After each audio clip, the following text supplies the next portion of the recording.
Is the universe proof for God's existence? 1951 வேட்டிக்கன்ல ஒரு speech ஒன்று நடக்குது. அதில் பாப்பாய்ஸ் 12 என்ன சொல்றாரு அப்படின்னா, யூனிவர்ஸ்க்கு ஒரு பிகினிங்னு ஒன்று இருக்கு அப்படின்னா அது புக் ஆஃப் ஜெனிசிஸ்ல இருக்க கிரியேஷனை கன்ஃபார்ம் பண்ணுது அப்படின்றத சொல்றாரு. ஆனால் அந்த ஆடியன்ஸில் ஜார்ஜ் லெமேட் இருக்கிறாரு, பிக் பேங் ஐடியாவை ஃபஸ்ட்டு சொன்ன சயின்டிஸ்ட். அவருக்கு இந்த பதில் வந்து சுத்தமாக பிடிக்கவே இல்லை. அவர் சொல்கிறாரு, சயின்ஸையும் ஃபெய்த்தையும் என்றைக்குமே மிக்ஸ் பண்ணாதீங்க, அப்படி பண்ணிங்கன்னா ரெண்டுத்துக்குமே டேஞ்சர் அப்படின்றத சொல்கிறாரு.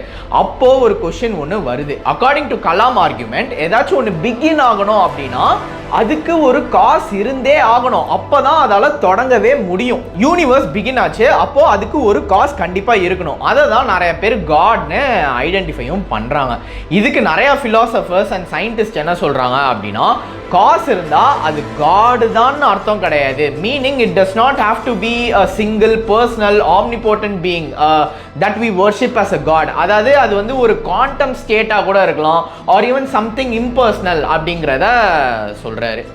இன்னும் டீப்பாக போனால் காட்ஃப்ரெட் லைபன்ஸ் வந்து ஒரு கேள்வி ஒன்று கேட்குறாரு, why is there even something rather than nothing?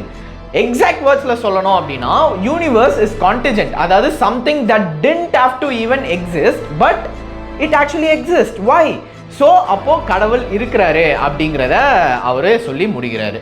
So நீங்கள் எல்லாரும் என்ன நினைக்கிறீங்க அப்படின்றத கமெண்ட்ஸில் மறக்காமல் சொல்லுங்கள். என்ன கேட்டிங்க அப்படின்னா, இந்த கேள்விக்கு வந்து என்னால் லாஜிக்கலாக the answer would be I don't know அப்படிங்கிறது தான் ஒரு பெட்டர் ஆன்சராக இருக்கும். But even though I know experientially ஒரு லாஜிக் ஆன்சர் இப்போ நான் சொல்லணும் அப்படின்னா I would say I don't know an answer for this question. So நீங்கள் எல்லாரும் என்ன நினைக்கிறீங்க அப்படின்றத கமெண்ட்ஸில் சொல்லுங்கள். தேங்க்யூ.